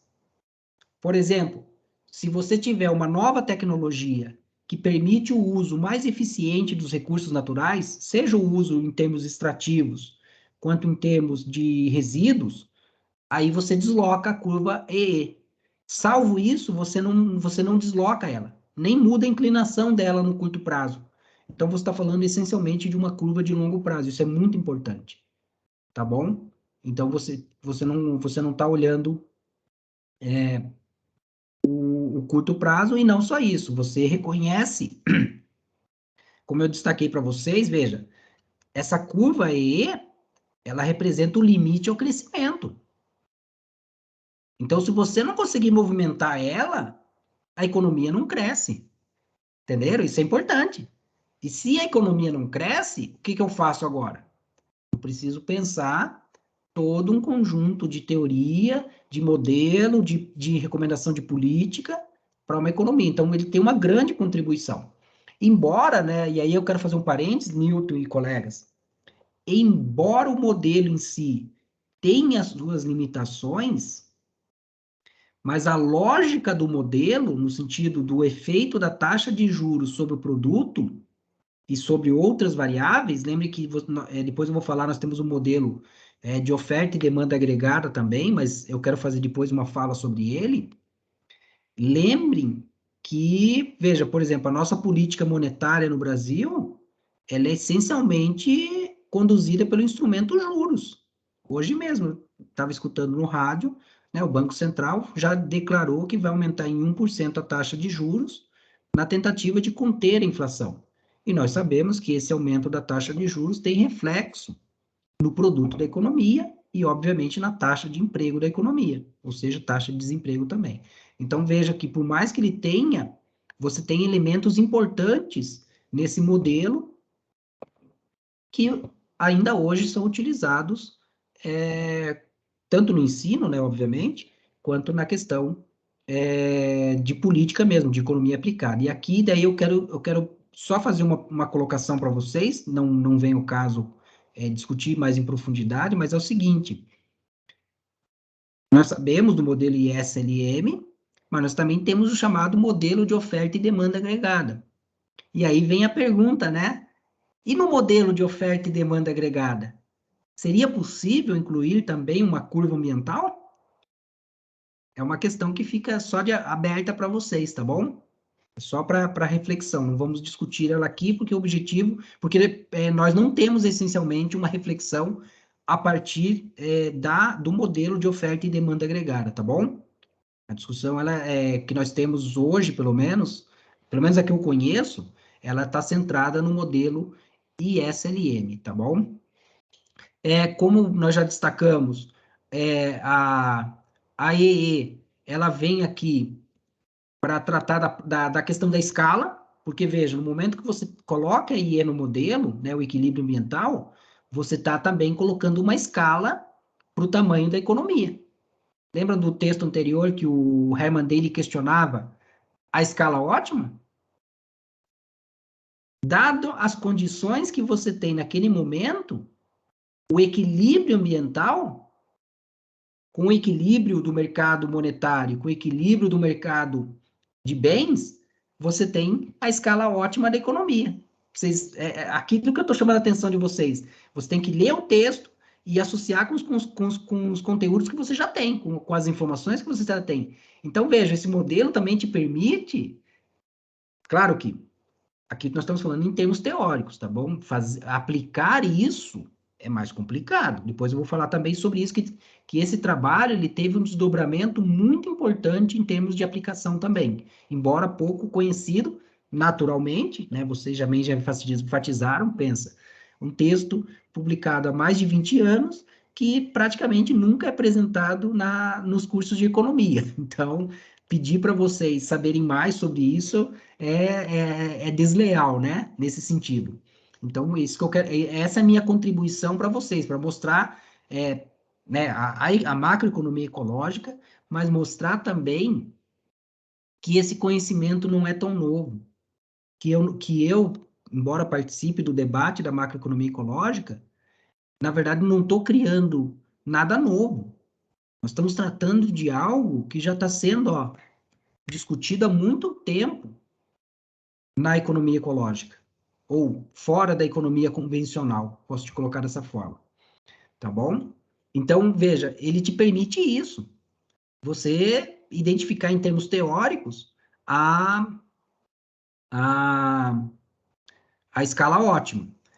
Uma das fragilidades que não foi apontado por vocês, nenhum de vocês apontou, que é muito importante, mas muito mesmo, que é uma fragilidade, vamos dizer assim, muito significativa, que é o pressuposto, ele diz isso, né, no texto, o principal pressuposto é que o capital e os serviços ambientais, e aqui leia-se serviços ecossistêmicos, tá bom? Eu acabei traduzindo serviços ambientais, mas mais por conta do termo usado no texto, mas nós estamos falando essencialmente de serviços ecossistêmicos aqui, tá bom? Nós temos conceitos diferentes para serviços ambientais e serviços ecossistêmicos. Eles são essencialmente substitutos. Ou seja, o modelo ISLM assume que o capital produzido pela sociedade e os serviços ecossistêmicos são substitutos. Essa é uma baita de uma fragilidade. Por quê? Porque te permitiria flexibilizar essa restrição ambiental, tá bom? Permitiria. Mas não é algo aí que vem um pouco do diferencial da abordagem proposta pelo Reis. Não é automático como você pressupõe na economia neoclássica, tá bom? Então, vamos dizer assim, essa substituição, ela vai depender de desenvolvimento tecnológico, tá bom? Então, isso é muito importante. Como eu já destaquei para vocês, nós estamos falando essencialmente, o Newton é essencialmente de uma economia fechada, mais uma economia fechada com o governo, tá bom? Existe um artigo publicado no Brasil que trata de uma macroeconomia ISLM com governo e aberta, tá bom? Mas nós não vamos discutir esse trabalho, não. Nós vamos discutir o trabalho do Philip Law, que é o próximo texto, em que ele faz ele dá uma continuidade nessa reflexão proposta pelo Reis, tá bom? Pelo Reis ou Heinz, né? Depende de pronúncia aí de cada um, tá bom? Então, mas nós não vamos discutir, mas caso vocês tenham interesse, eu posso passar depois o texto. Ele foi produzido, inclusive, por um ex-professor, por um ex-professor meu, esse texto do modelo ISLM-EE para economia aberta. E algo que é importante, né, isso foi enfatizado por vocês, mas eu quero enfatizar, é o seguinte: e a ideia dele, né, além de responder o próprio Herman Daly, era tentar, isso ele fala também, encorajar e informar a discussão também em termos de política sobre as ligações entre a macroeconomia ou as políticas macroeconômicas e o meio ambiente. E, no entanto, né, apesar de termos passado já 21 anos da publicação desse texto, parece que esse objetivo ele não conseguiu. Você não tem, pelo menos na economia, lembrem disso, nós estamos olhando a economia, a ciência econômica, você não tem essa reflexão na macroeconomia, continua essencialmente microeconomia, centrada na economia ambiental, e aí o Newton tem razão, ele usou um termo bom nesse sentido, é um apêndice. Na maioria dos cursos de economia, tanto de graduação quanto pós-graduação, a economia ambiental, mesmo a economia ambiental neoclássica, ela é essencialmente optativa, então veja, nem obrigatória para mostrar o quão marginal é o debate ambiental na teoria econômica, tanto ensino e pesquisa, tá bom? E o Newton também tem razão na fala dele, no seguinte sentido, do apêndice da própria economia ecológica. O que acontece? Eu quero destacar para vocês aqui um aspecto, talvez não tenha ficado tão claro. Nós discutimos, eu, o Newton e os outros estudantes que fizeram a disciplina anterior, que, na verdade, a questão ambiental era transversal. Então, eu não deveria ter a necessidade de ter disciplinas optativas para tratar da questão ambiental. Então, quando você estudasse lá macroeconomia, você deveria discutir a macroeconomia ecológica.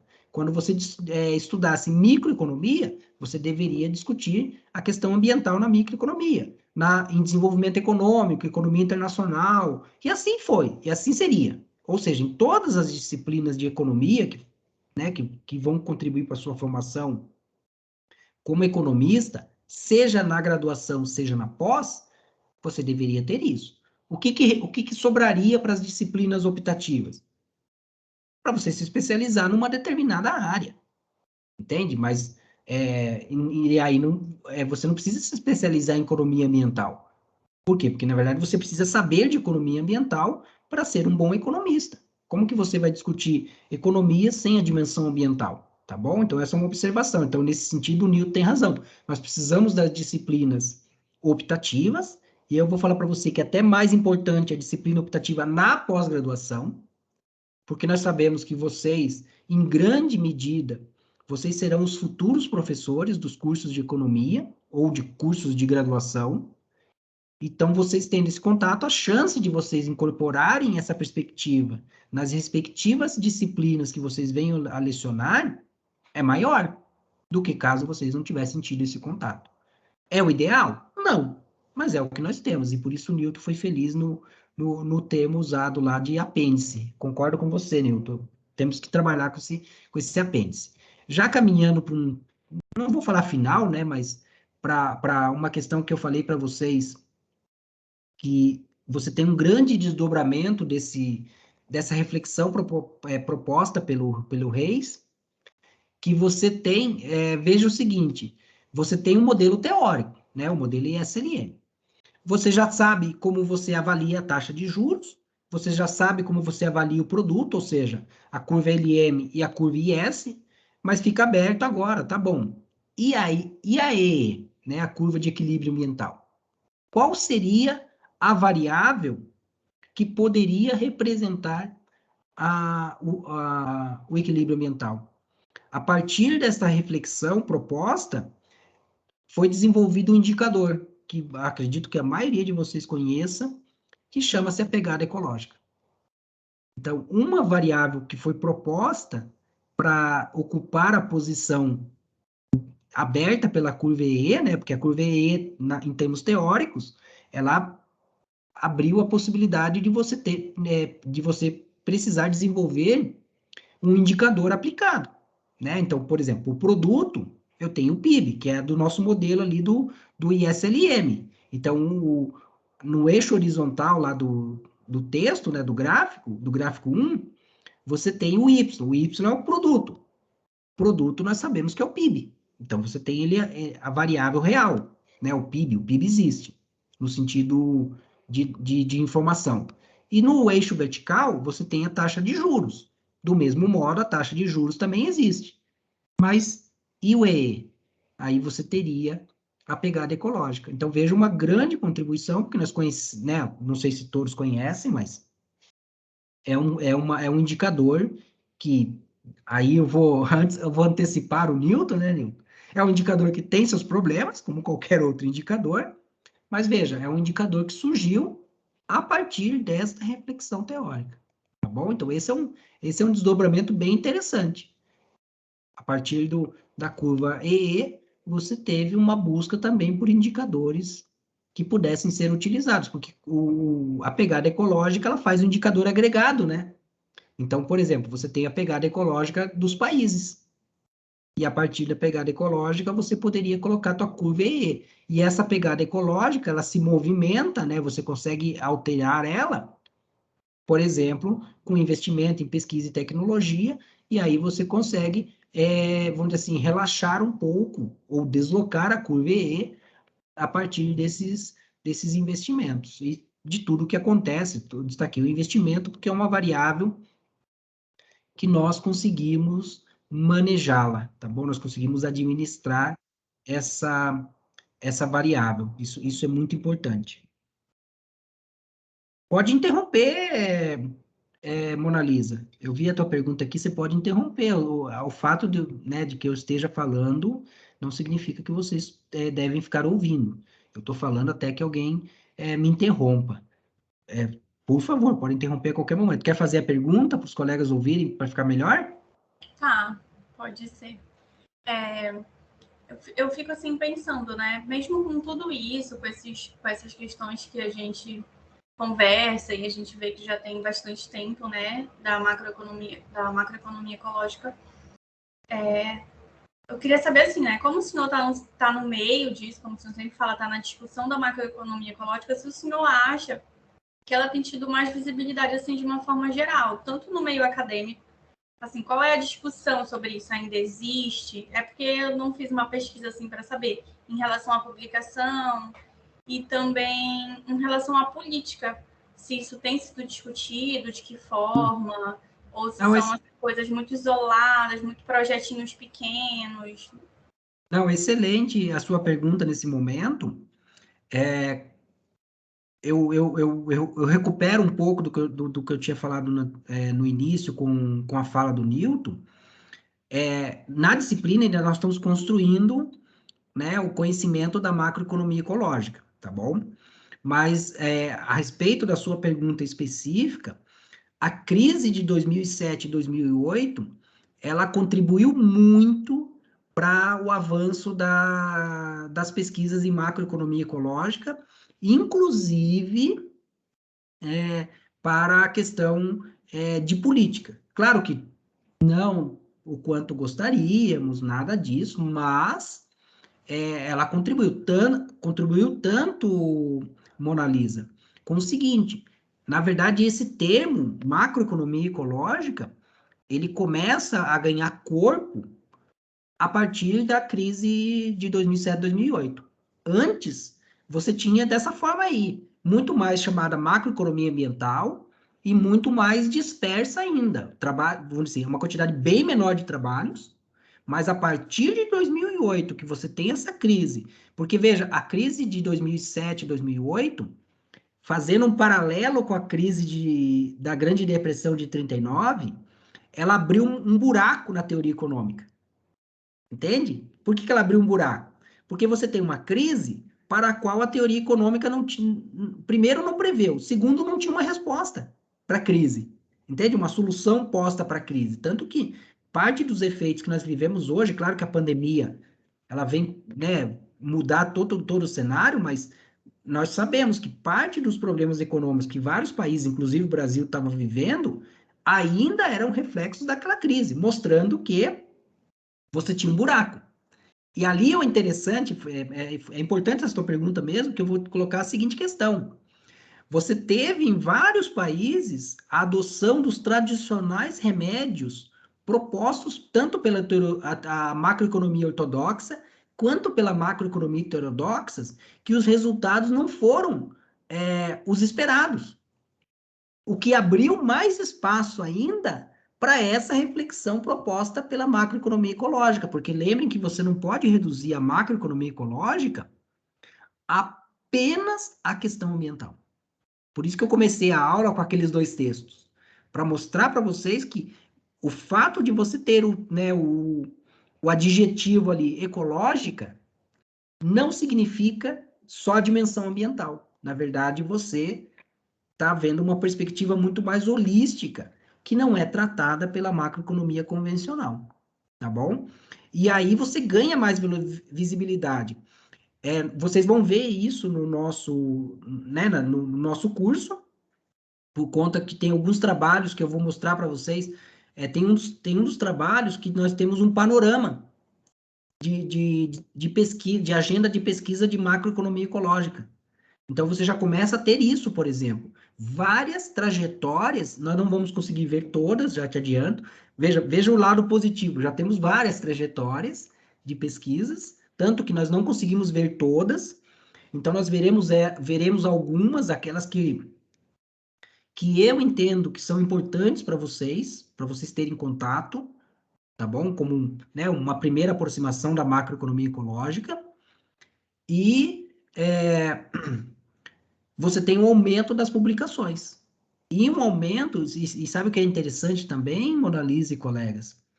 Você tem várias iniciativas vinculadas a governos, tá bom? Então, por exemplo, você teve a publicação do relatório da Comissão Stiglitz, que foi encomendado pelo governo francês. E esse relatório de Stiglitz, eles estão essencialmente fazendo uma discussão não vou falar macroeconomia ecológica no sentido do termo, mas eles estão colocando o componente ambiental dentro da macroeconomia. Por que eu falo que não é essencialmente ecológica? Porque voltam os velhos paradigmas. Você essencialmente está discutindo crescimento ainda. A diferença é que você, pelo menos, está discutindo crescimento agora dentro de um contexto macroeconômico com a dimensão ambiental. Você teve também uma publicação de um relatório interessante que vai na mesma linha, e esse nós vamos discutir aqui na disciplina, que é aquele prosperidade sem crescimento. Também foi um trabalho encomendado. Você teve a publicação de vários livros. Um deles, nós não vamos discutir o livro, porque o livro, infelizmente, ele não tem versão e-book gratuita, então não ficaria difícil eu exigir a leitura para vocês, mas eu recomendo, que foi a publicação do trabalho do Peter Victor, o economista canadense, nós vamos discutir isso mais adiante, que é o chamado modelo Low Grow. Ele desenvolve um modelo dinâmico, macroeconômico, ecológico, tá bom? Já adianto, Nilton, todos os problemas dos modelos. Então, vamos dizer assim, essa questão dos problemas vamos dizer assim, são os elementos que nós precisamos preencher as lacunas. Claro que não aqui na disciplina, obviamente, mas é aquilo que, vamos dizer assim, passar o bastão para vocês, no revezamento. Né? Os pesquisadores, tanto que o Peter Victor, ele já está aposentado, tá bom? O Peter Victor se aposentou já, que eu lembro. E agora alguém precisa continuar esses trabalhos. E aí, o que significa essa continuidade? Superar essas limitações, essas fragilidades desses modelos, dessas iniciativas. Outro relatório que nós vamos discutir é o do Tim Jackson, Prosperidade Sem Crescimento, e tudo isso que eu estou falando, Mona Lisa e colegas, foi publicado depois da grande crise de 2007, 2008. Então, nós tivemos um grande fôlego, vou dizer, um grande motivador para o desenvolvimento da macroeconomia ecológica. Infelizmente, aquém do necessário, aquém da velocidade necessária, aquém do alcance que nós precisamos, tá bom? Então, em termos de quantidade de pessoas trabalhando. Por exemplo, no Brasil, são poucos, acho que não cabe numa mão o número, 10 pessoas efetivamente discutindo, mãos, desculpa, discutindo macroeconomia ecológica no Brasil. Eu conheço, assim, tá bom? Discutindo mesmo, por exemplo, como nós, que criamos o grupo, né? Por exemplo, eu estou oferecendo a disciplina, como eu falei para vocês, talvez essa seja a única disciplina no Brasil de macroeconomia ecológica, talvez seja a única. Então, vejam, poderia ter mais, né? Poderia ter mais disciplinas, mais professores discutindo, mas não. É ainda muito aquém.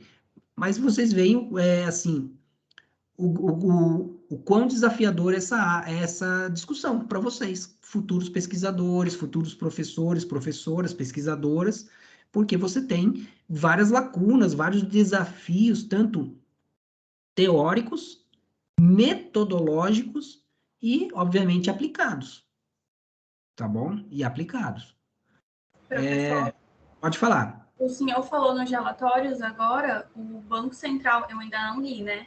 Mas o Banco Central, há alguns dias, ele publicou um relatório relacionado à gestão de risco, principalmente de questões ambientais. Eu acho que é só para as instituições financeiras. Mas acho bem interessante, assim, bem atual. Eu vou botar o link aqui no chat. Obrigado.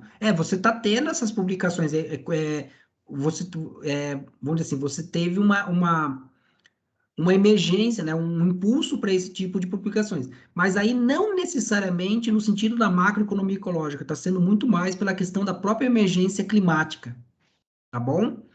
O Adonai, ele colocou aqui da Beatriz Sais, isso mesmo, a Beatriz, ela fez a dissertação de mestrado dela, ela fez uma revisão bibliográfica na dissertação de mestrado dela, mas ela não, pelo menos o contato que eu estou tendo com ela não está dando continuidade nessa agenda de pesquisa, tá bom? Ela fez a dissertação, no doutorado ela muda um pouco de tema, ela vai para as trocas desiguais, muito mais para uma economia internacional ecológica, e ela tem, que eu tenho percebido, ela tem se dedicado mais a essa área, menos agora a macroeconomia ecológica.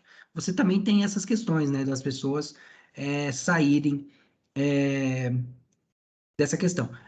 Só de curiosidade, Mona Lisa, né, você falou do relatório do Banco Central, na verdade você teve não vou falar da questão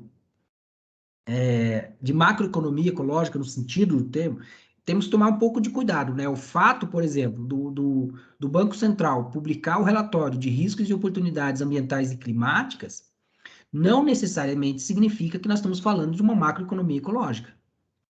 Isso tem que ficar bem claro.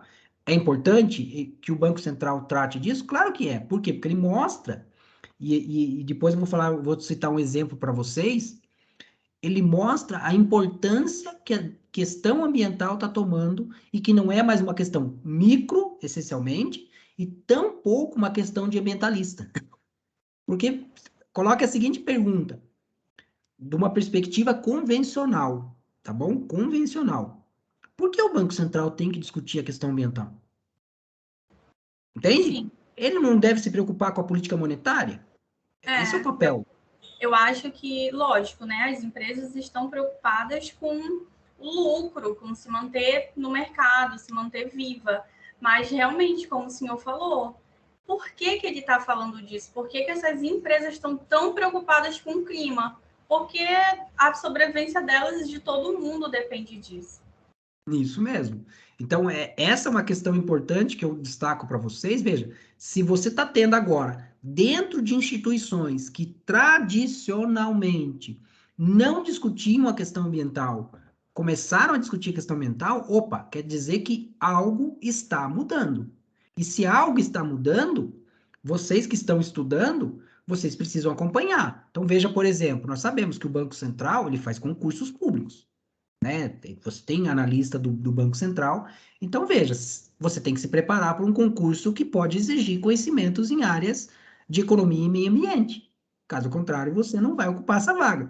E é isso que eu estou fazendo nesse momento com vocês, compartilhando esse conhecimento e chamando atenção, e para vocês levarem isso para a graduação. O que eu queria cumprimentar, Mona Lisa e colegas, em 2014, veja que legal, o Banco Central baixou uma resolução, Banco Central do Brasil, ele baixou uma resolução, acho que é resolução o nome, se não me falha a memória.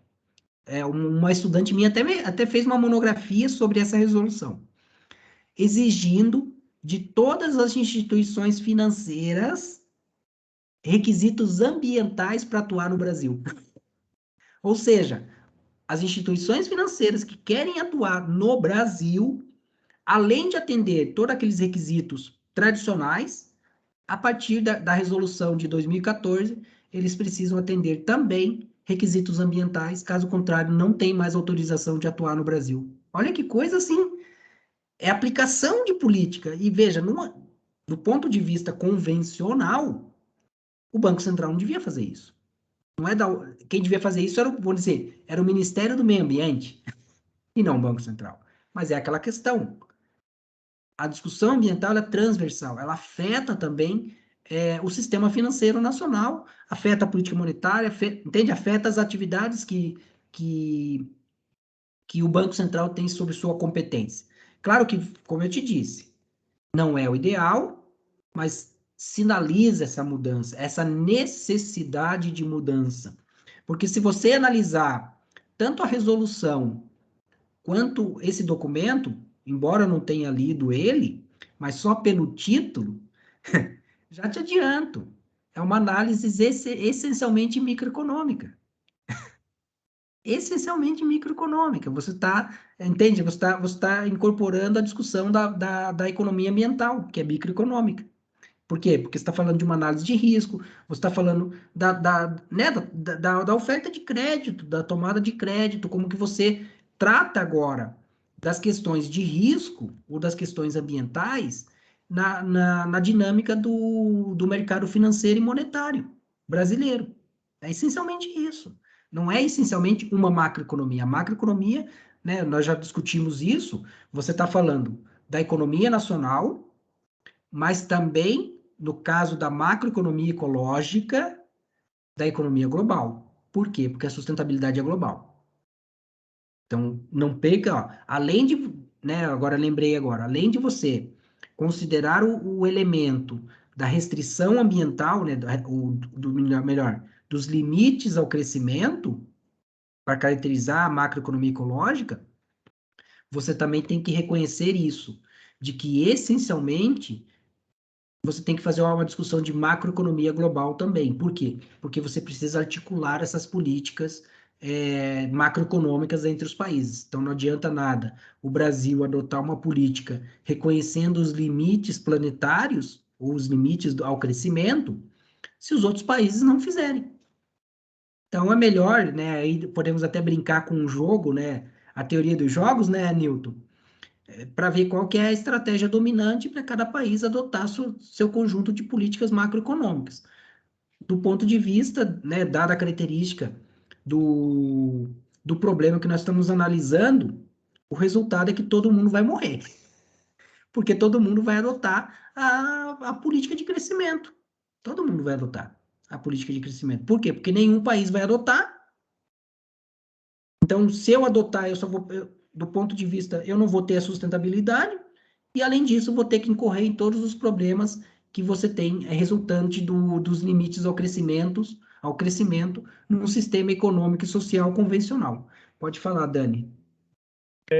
Queria fazer um comentário em base ao que está falando o senhor em relação de que podem aplicar políticas, mas quando tem uma mudança do governo, essas políticas são muitas vezes tiradas de ter uma continuidade para poder ter Isso.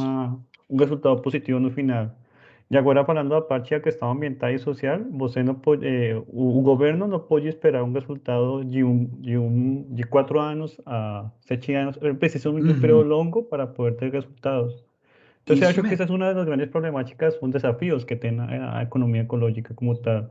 Esa continuidad y por eso es preciso, no sé, tal vez una entidad y una organización que llegue, que tenga o control sobre eso, além dos gobiernos, mas eso afectaría yo no sé cómo se fala en portugués, más esa independencia que tiene un país, a libertad de hacer las cosas como melhor Soberania. acha. É soberania, é isso. Então, eu acho que fica como um paradoxo, que a gente não consegue como sair disso. Eu vou falar para você que sim e não, Dani. Pelo seguinte, sim, nós temos isso, né, o que você falou é inegável, a influência da mudança de governo, mas nós não podemos perder de vista que nós temos hoje, pelo menos nos países mais desenvolvidos e também em países em desenvolvimento, países pobres é uma questão particular, né, tem que tomar mais cuidado.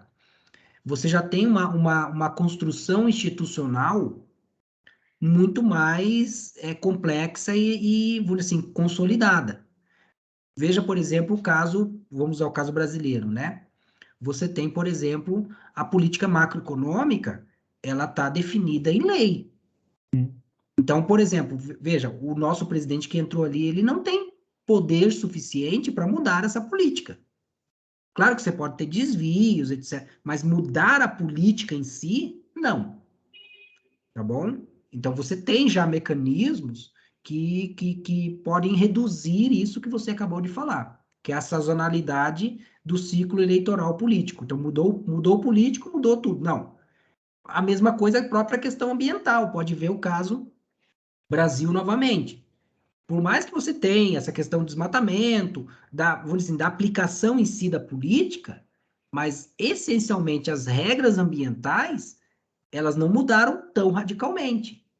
Entende? Por quê? Porque isso está institucionalizado e não é só da vontade do governo.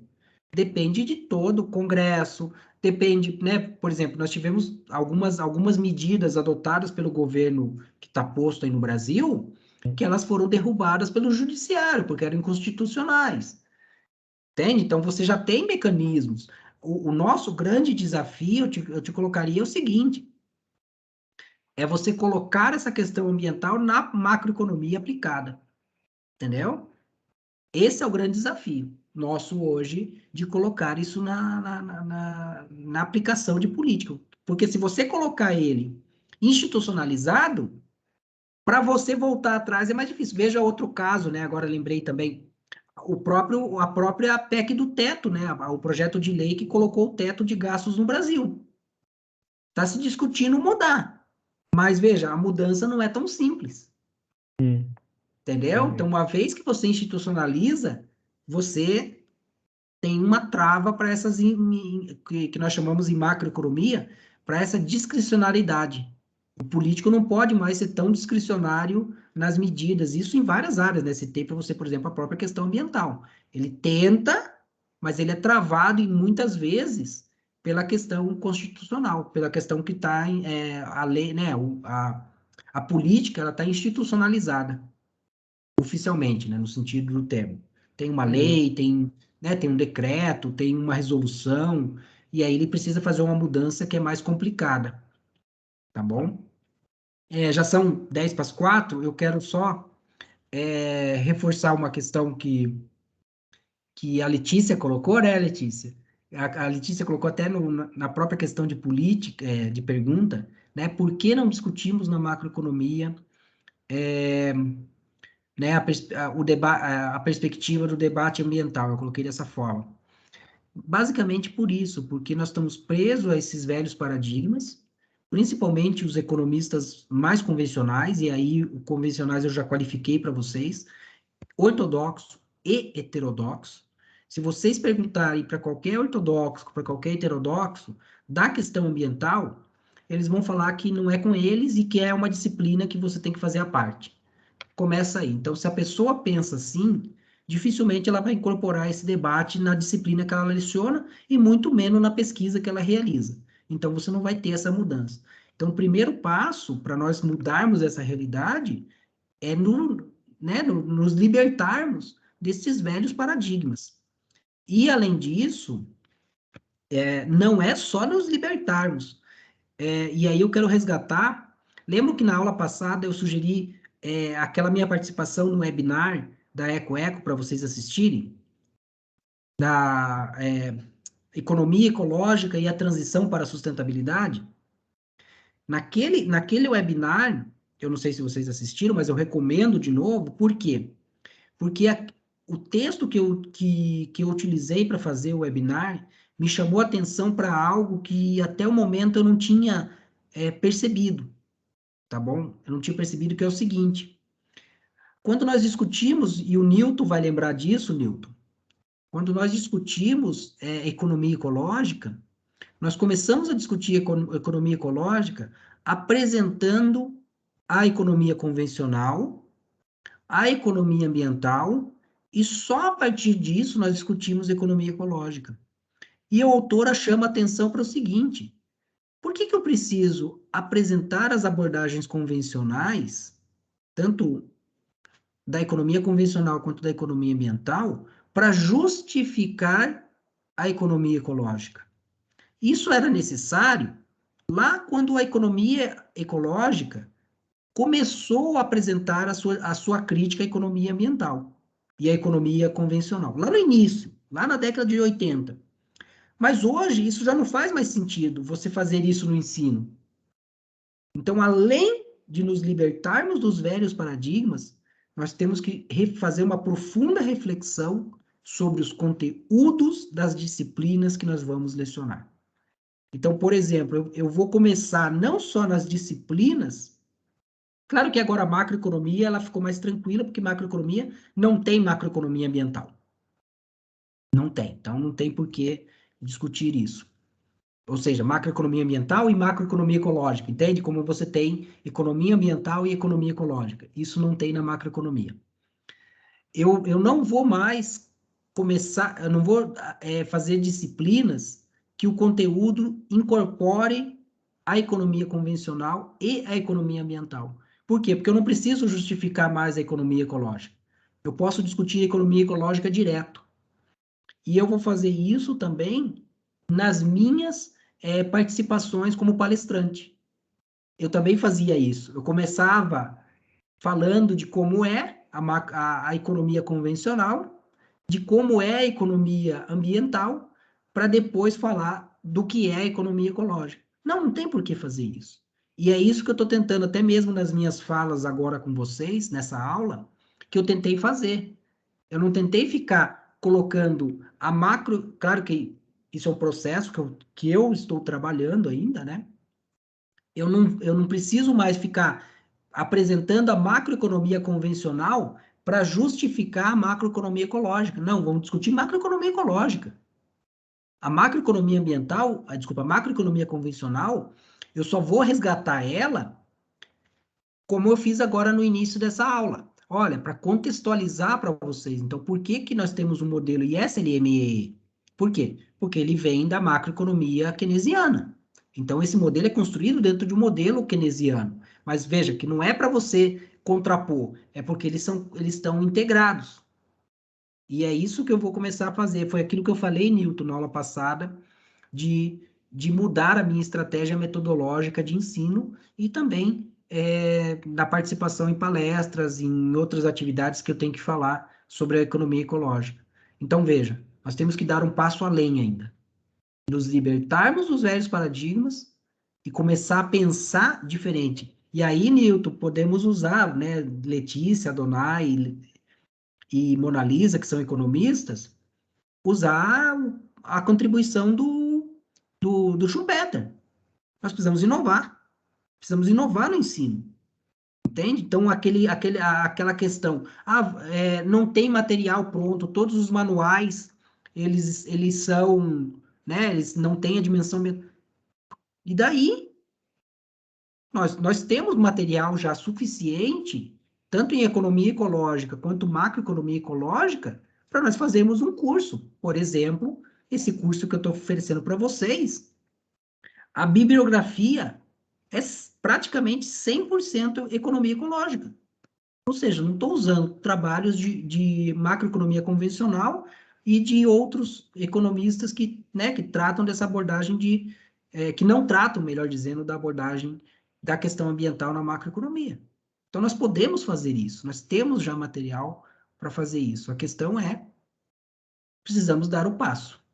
E é uma decisão muito nossa nesse sentido, tá bom? Então, eu recomendo que vocês assistam aquele webinar, porque aquele webinar trata justamente disso, Letícia, que você perguntou.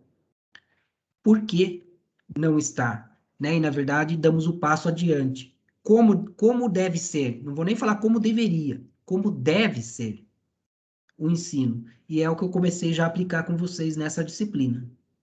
Ele deve ser assim, desta forma. Né, nesse sentido, não como verdade absoluta, por favor, quando eu falo dessa forma, não. É nesse sentido de que eu não preciso mais justificar a economia ecológica. Eu posso discutir a economia ecológica direto como ela é, sem necessariamente ficar usando a economia convencional ou a economia do meio ambiente para justificar a economia ecológica. Tá bom? E também entra, né, no caso de vocês que ainda são estudantes, né, vocês têm esse privilégio, questione os professores de vocês. Então, quando você tiver numa disciplina e ele não tratar, ignorar a dimensão ambiental, primeiro, já te adianto, para praticamente todas as disciplinas que vocês têm, existe pesquisa com a questão ambiental. Então, não há justificativa do professor ou da professora para falar que é outra. Não, não é outra área. Então, se você tem a discussão ambiental na economia internacional, é uma discussão de economia internacional, não é uma discussão de economia do meio ambiente.